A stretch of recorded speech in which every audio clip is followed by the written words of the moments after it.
here at Field Service with Ken Walsh, Vice President of Engineering and Operations at LondonHyrdo. Ken, thanks so much for being with us today. Thank you, Dina. It was a pleasure. I really enjoyed the audience today, and there was a lot of really meaningful comments and a good discussion. Thank you. Okay, thank you.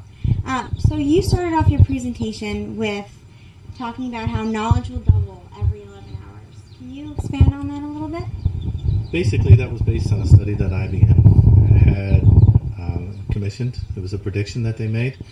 And basically, it means that everything we know in the world today doubles about 11 hours. And if you think about it from the perspective of your iPhone, you know, the number of times you look at it, knowledge it's not coming just from next door, it's now coming from across the globe, and you hear things in real time almost. And so what people took weeks to learn before is now known within minutes. I know in our industry right now, we used to be able to, if we had, say, for instance, a power outage, we could rely on preparing a press release in the morning and issuing that to the press. Now, if we don't have an answer or some update tweeted in within 10 minutes, we've lost control of the situation. So you can start to see that 10 minutes from hours as well. So, and that's the expectation of people. They want to know what's happening. They want to know what's happening in real time. Absolutely, they do, yeah. So how do you manage your customers' expectations in that regard? Well, first off, we try to understand what it is that they want, of value to them. A lot of times there is such volume of information, that the customer themselves really don't understand what it is that they want. And a lot of times we don't really understand what we're going to do with that information as well. You know, we have, I compare it to the amount of pictures. People now have a digital camera. And before, you know, if you had 36 opportunities, you would be careful what you took a picture of because you only had 36 opportunities. Now with a digital, you'd take 3,600 and you put them on your computer, and I would challenge anyone to say that they've gone and, you know, would cull those information and bring it down. You just keep amassing that data, and then it gets so big you really don't know what to do with it. So our goal is to try to decipher what it is that is of value to the customer, and then try to really focus on that themselves. Okay. What technologies are you teaching your service engineers at LondonHyrdo right now? We're using a variety. We actually have a number of computer systems. We have an Intergraph system that we're using all our land base, and an outage management system. We have SAP systems, and we're also using tablets and field-hardened devices when we're in the field to be able to track and design and to be able to capture field orders. And we want to be able to move as we deploy more with workforce management through our SAP and Intergraph systems. We want to be able to use more in the field. The other thing we do, we have online courses, and we're producing a series of videos as well based upon training applications, and we're trying to use every available opportunity that we can from a multimedia perspective, because I really believe that people's ability to be able to learn is based upon how they learn as well. And some people are visual learners, some people are written learners. They like to read, some people like to see it, some people like to do hands-on. And so you can't assume that two individuals training on the same thing, topic, are going to be able to learn at the same, to be able to learn as effectively. And so we tailor a number of different things as well. Okay. When do you think, though, with learning all these new technologies and all the new trainings and everything, when do these technologies almost become a hindrance? Do you think that could be at all? I think that that's a very real concern, you know, and one of the things that you have to be careful of is you don't deploy technology for the sake of deployment, for the sake of technology. And I think I talked about the customer's massive amount of information and trying to filter through that and use the particular lens to be able to say, okay, this is important, what's not important to you as a customer.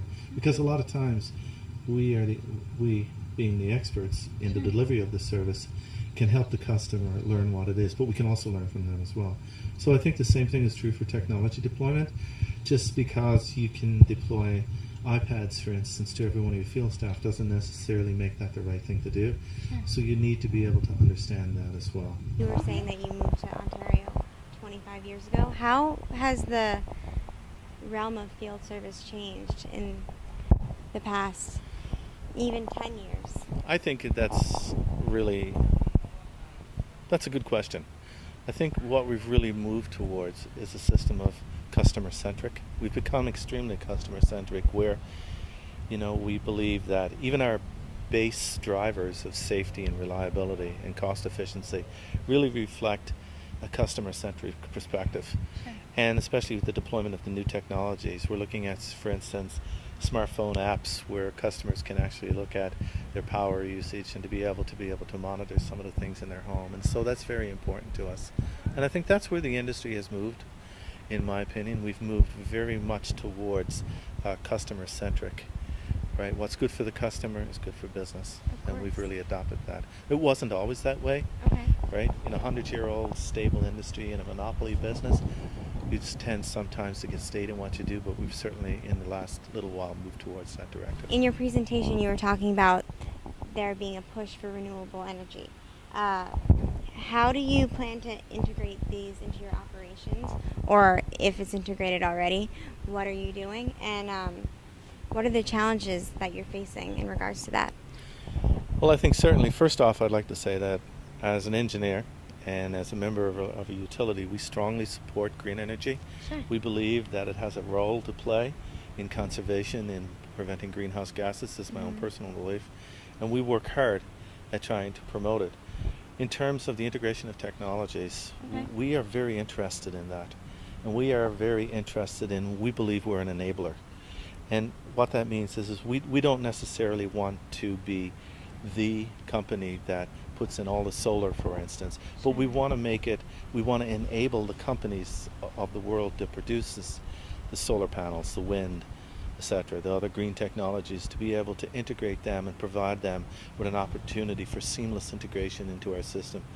And what we've done is we've conducted several demonstration projects where we've actually deployed solar panels, we've deployed electric cars, and we've looked at how they reacted and looked at what the formula is for integrating them, and we believe that is going to be the way, not only in Ontario but in North America and the world as well.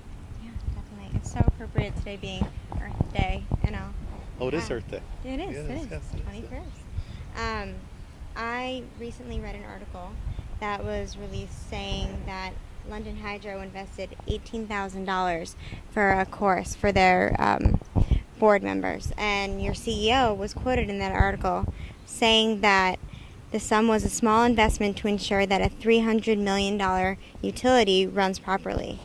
What training do you advocate at LondonHyrdo, and what training do you provide to lower level engineers? Well, first I want to make a comment about that $18,000, if I could. Sure. I'd like to put it in perspective, and the press did make a big deal of it. Mm-hmm. But perhaps I could say that worldwide, the governance, oversight, perspectives of boards have become in question in a number of instances, and I think that's evidence. If you pick up the news and look at it, there's evidence of that every day. Mm-hmm. And so one of the things is, as a company, as a management team, if we're going to bring forth good ideas, we want to be able to have a board of directors that's able to deal with those in an appropriate oversight, with the appropriate oversight and with the appropriate governance models before them. And to be quite honest with you, Dina, I don't know else how you do that unless you provide the training for them, because as business people, experienced business people, they all come with different backgrounds, and you want them operating from the same page, and good training from a certified form is the way to do it.